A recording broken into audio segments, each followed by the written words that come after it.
Prepárense para la montaña rusa de emociones que es la ley de Herodes.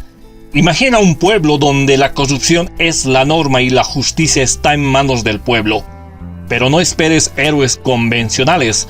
Aquí, las reglas se rompen y la acción es desenfrenada. Desde la persecución de un alcalde municipal corrupto hasta la lucha por el poder entre Juan Vargas y el gobernador del estado. Cada escena es un golpe de adrenalina, traiciones, confrontaciones a tiros y hasta decapitaciones en plena calle.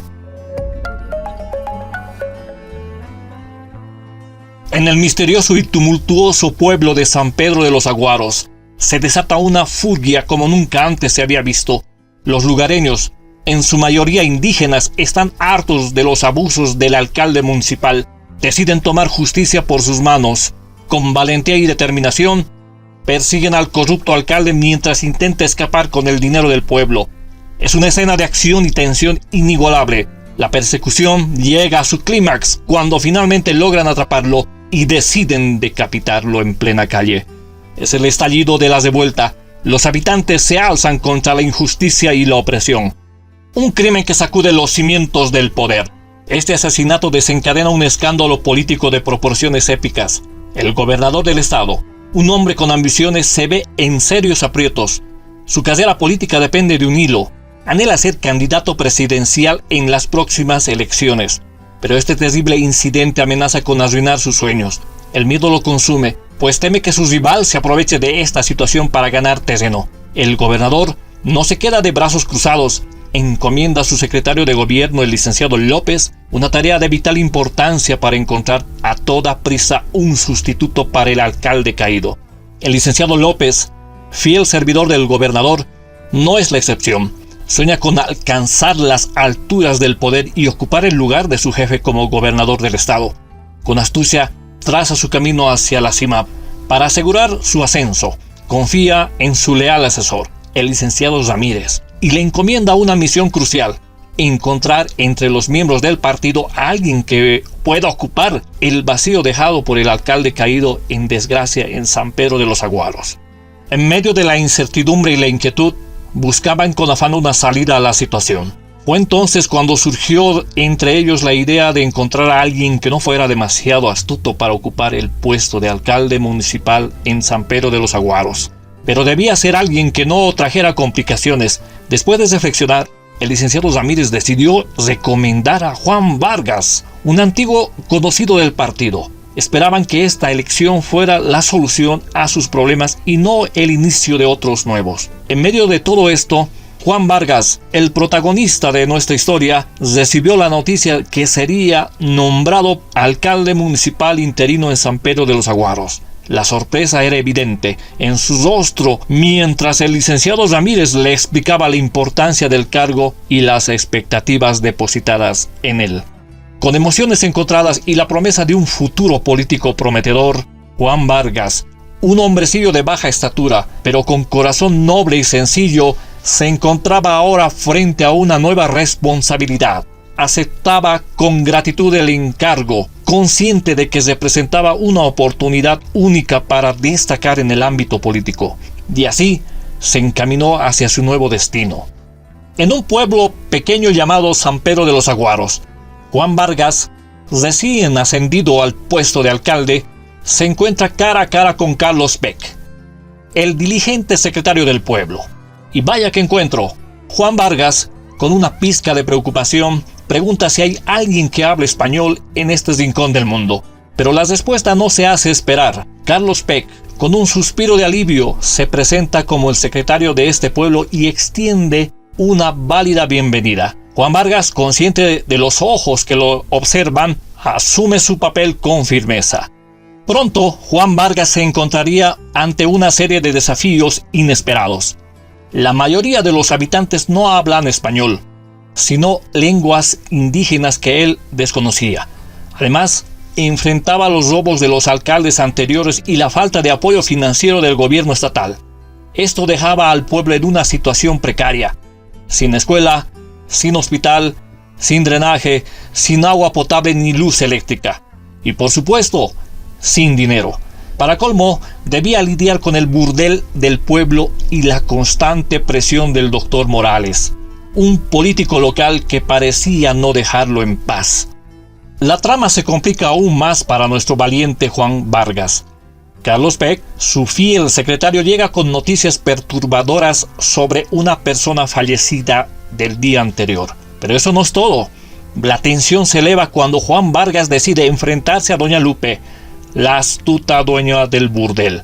A pesar de la oferta tentadora de dinero para no cesar el negocio, Juan Vargas se aferra a sus principios y rechaza el soborno. Doña Lupe no se rinde fácilmente. Ella desafía las órdenes de Juan con una ferocidad que dejará a todos boquiabiertos.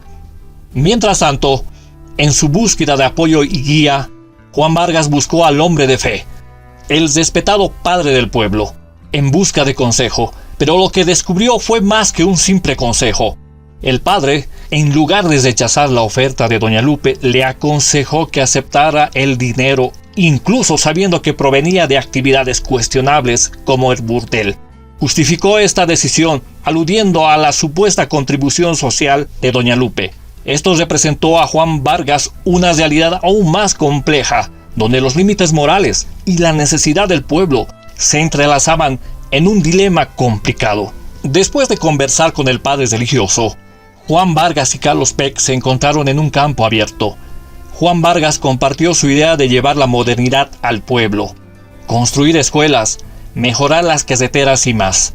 Sin embargo, Carlos Peck le informó que no había dinero disponible, ya que el anterior alcalde había gastado todo. Ante esa realidad desalentadora, Juan Vargas expresó su pesar, comprendiendo que sin recursos económicos, sus planes para mejorar el pueblo serían imposibles de realizar. En la oscuridad de la noche, después de conversar con su esposa, Juan Vargas decidió viajar y buscar al licenciado López para obtener más presupuesto. Una vez frente al licenciado López, este le informó a Juan Vargas que debido a las próximas elecciones, todo el presupuesto estaba destinado al partido político. Le advirtió a Juan Vargas que aquí es la ley de Herodes, o te chingas o te jodes, y debe imperar la ley del más fuerte, pero que él tenía un plan. Le entregó a Juan Vargas un compendio de leyes y le aconsejó usarlas imponiendo multas, impuestos y licencias. Además, le enseñó a ser firme en la aplicación de castigos a quienes infringieran la ley. Aunque Juan Vargas estaba preocupado por la violencia en el pueblo, recordando cómo al anterior alcalde le habían decapitado, el astuto licenciado López le dio un arma y les recordó que él era la máxima autoridad, sugiriéndole que la utilizara si se veía amenazado. Con el rostro pálido de Juan Vargas, este consejo le cambió la percepción ética, quien debía reconsiderar sus principios en aras de mantener el orden en el pueblo. A partir de este punto, Juan Vargas, antes conocido por su humildad, honestidad y sencillez, tomaría un rumbo oscuro. Investido con poder político, se transformaría en el próximo dictador. Impulsado por la ambición, se volvería un hombre corrupto y manipulador. Aprendería a aceptar sobornos, participar en fraudes y usar su posición para su propio beneficio. Ejercería la ley con dureza y sin contemplaciones, marcando un cambio radical en su carácter y comportamiento.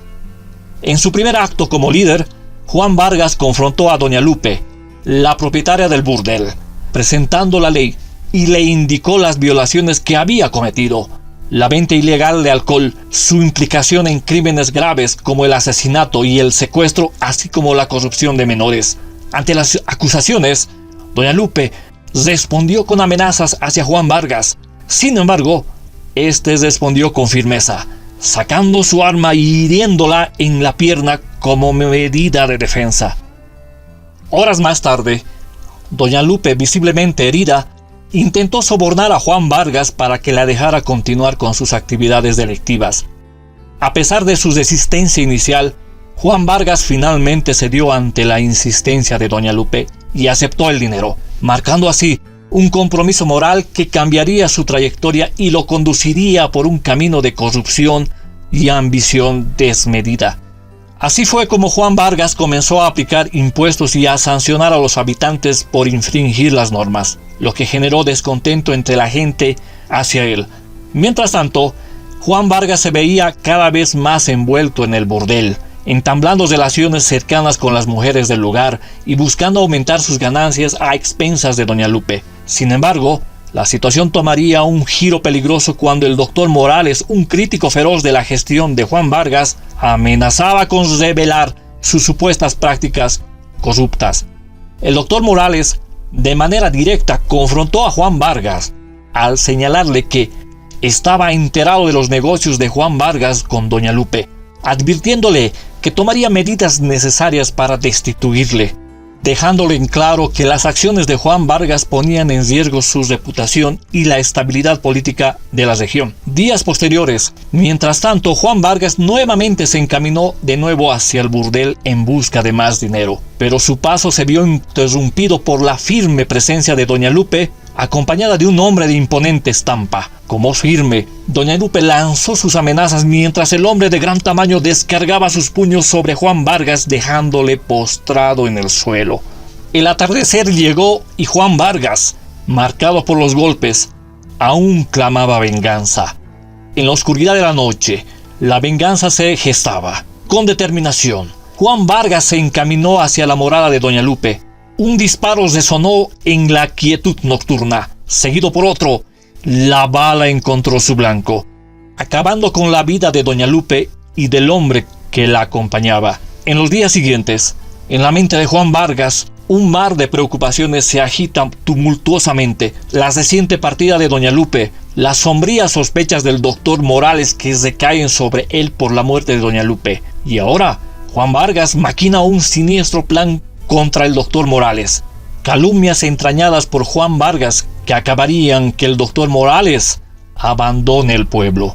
En los días que siguieron, Juan Vargas se sumergió en el burdel, ahogando sus penas en alcohol y rememorando tiempos pasados. Al regresar a casa en las primeras horas de la mañana, se encontró con una escena que sacudiría los cimientos de su matrimonio. Su esposa le era infiel. Más adelante, Juan Vargas anunció medidas drásticas para aumentar los impuestos y modificar los periodos de gobierno municipal.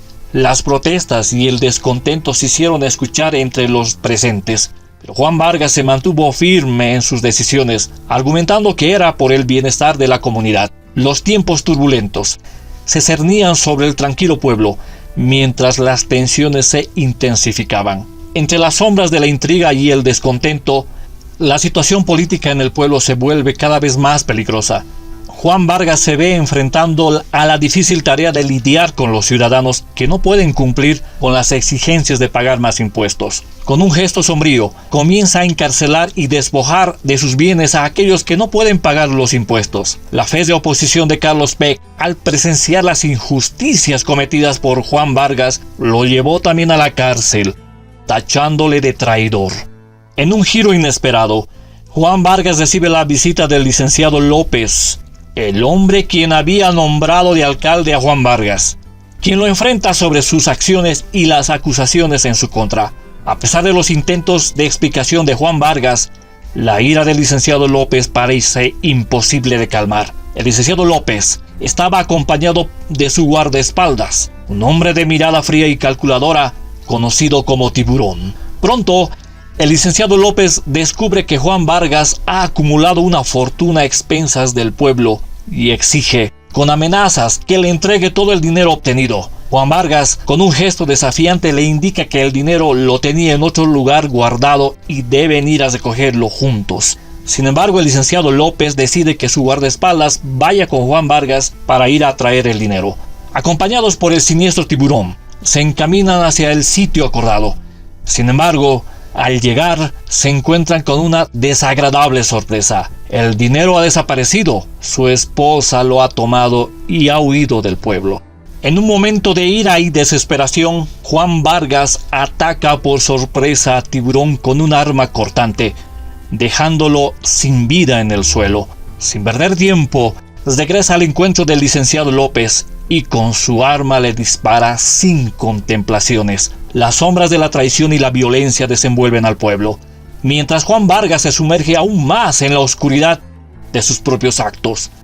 Esa fatídica noche, el estallido de la violencia colocó a Vargas en un enfrentamiento mortal. La ley del más fuerte dominaba en aquel paraje desolado, donde cada individuo luchaba por mantenerse con vida a cualquier precio. Mirando al licenciado López, Vargas murmuró con pesar: «Lo siento, licenciado, ¿es usted o yo?», tratando de justificar sus acciones en medio del caos. En un momento de desesperación, Juan Vargas confrontó la cruda realidad que lo rodeaba.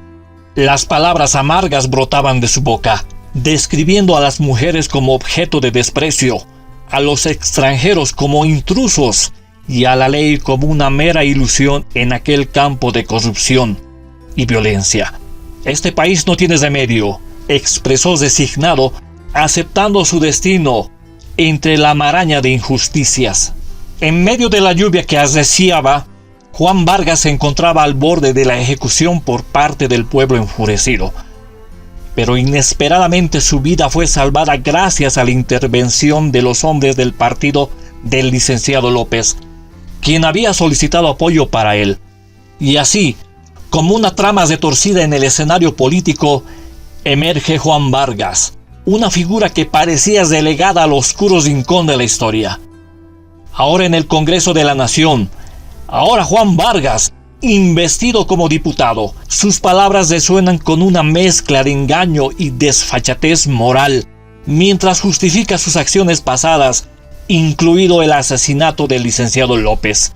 Con astucia, teje una narrativa en la que retrata al licenciado López como un enemigo del pueblo, un conspirador en las sombras que amenazaba los pilares de la nación. Presenta su acto de sangre como un acto de heroísmo, una defensa desesperada de los valores y principios de la revolución. Pero entre líneas se vislumbra la verdadera naturaleza de su discurso, una manipulación descarada de la verdad para justificar sus propios intereses y ambiciones. Detrás de las palabras se esconde la sombra de la corrupción y la sed de poder. Y lo más alarmante es la reacción de la audiencia, un coro de aplausos que resuena en la sala, como si estuvieran hipnotizados por las mentiras que fluyen de los labios de Juan Vargas.